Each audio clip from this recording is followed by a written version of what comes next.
اب اگر آپ اس کو برے ناموں سے یاد کر کے بلاتے ہیں، اس کا نام فلاں نام رکھ دیا. آج کل تو ماشاءاللہ یہ جو ہے ایک ہنر بن چکا ہے، ایک بڑا فن بن گیا ہے کہ کسی کا نام بگاڑ کے کچھ سے کچھ کر دیا اور اس کی توہین کی گئی علی اعلان. اور آج کل تو سوشل میڈیا ہمارا جو ہے وہ اس سے بھرا ہوا ہے. حکومت کو دیکھو، اپوزیشن کو دیکھو، روز دونوں کی جو مکالمے ہوتے ہیں وہ سارے تنابز بالالقاب سے بھرے ہوئے ہیں. ایسے نام دوسروں کے لیے جاتے ہیں کہ جو ان کے لیے توہین کا باعث ہوتا ہے. ارے بھائی، تنقید کی تمہیں اجازت ہے، کسی کا اگر کوئی کام غلط ہے اس کام کو غلط کہنے کی اجازت ہے. حکومت سے غلط کام ہو رہا ہے، حکومت پر تنقید کی اجازت ہے. اپوزیشن سے غلط کام ہو رہا ہے تو اپوزیشن کے اوپر تنقید کرنے کی اجازت ہے شرعاً، بلکہ بعض حالات میں واجب ہو جاتی ہے. لیکن برے ناموں سے یاد کرنا، دوسروں کو گالیاں دینا، اپنی زبان گندی زبان استعمال کرنا، اس کی کوئی اجازت نہیں. قرآن کہتا ہے لا تلمزوا انفسکم ولا تنابزوا بالالقاب. حدیث روایت میں آتا ہے کہ نبی کریم سرور عالم صلی اللہ علیہ وسلم جب مدینہ منورہ ہجرت کر کے تشریف لائے تو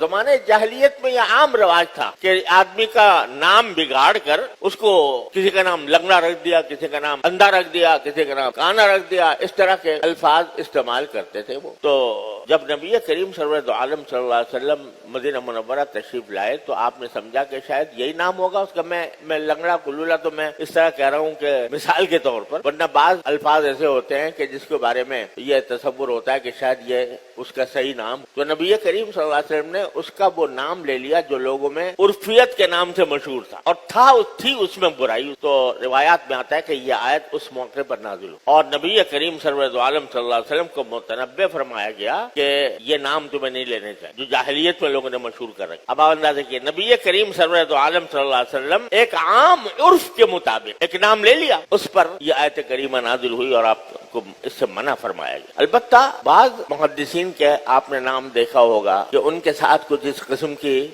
نسبتیں لگی ہوئی ہیں. یہ در حقیقت ان کی توہین کے طور پر نہیں. کسی کا نام اعرج ہے، کسی کا نام اعمش ہے، یہ بطور توہین نہیں ہوتی تھی بلکہ بطور شناخت ہوتی، بطور شناخت. اب بات اگر کسی آدمی کی شناخت ہی اس لقب کے ساتھ ہو گئی ہے، ساری دنیا جانتی ہے، اور وہ اس میں اپنی کوئی توہین بھی محسوس نہیں کرتا، تو بے شک اس کی اجازت ہے. اس لیے حضرات محدثین میں بہت سے لوگوں کے نام اس قسم کے آتے ہیں. لیکن ایسا لقب جو جس میں دوسرے کی توہین ہوتی ہو، جس کو وہ اپنی اہانت سمجھتا ہو، جس سے اس کا دل دکھتا ہو، ایسے الفاظ سے اس کو یاد کرنا یہ ہے منع. ولا تنابزوا بالالقاب. اور پھر ایک عجیب جملہ فرمایا اس کے بعد قرآن کریم نے، بڑا یاد رکھنے والا، کہ بیس الاسم الفسوق بعد الایمان. ایمان کے بعد سب سے بڑا برا نام جو انسان کو لگ سکتا ہے وہ یہ کہ فسق کر رہا ہے، فاسق ہے. فاسق کے معنی گنہگار. کیا مطلب؟ تم تو دوسروں کے نام لگا رہے ہو برے برے اپنے اس خیال سے کہ ہم اس کی توہین کریں گے، اس کی بے عزتی کریں گے اور لوگوں میں اس کو بدنام کریں گے. تم تو اس غرض سے ان کے نام لگا رہے ہو. ارے اس دوسروں کے نام لگانے کے نتیجے میں تم پر ایک بہت بڑا نام لگ گیا برا.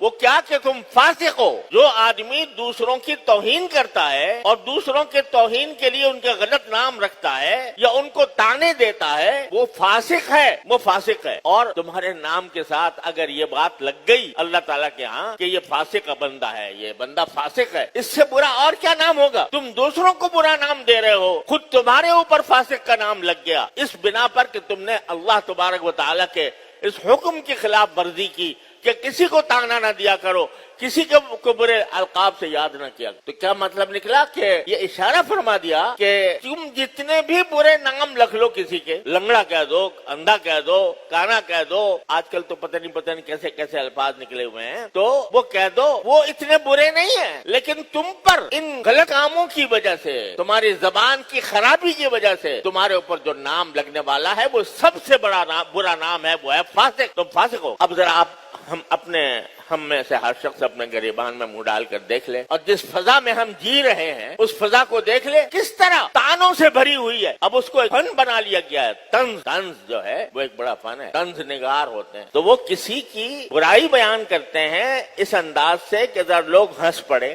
اور لوگوں کے چہرے پر مسکراہٹ آ جائے، اس لیے کہ کسی کی برائی انہوں نے بڑے ایسے انداز سے بیان کی ہے کہ جس سے براہ راست تو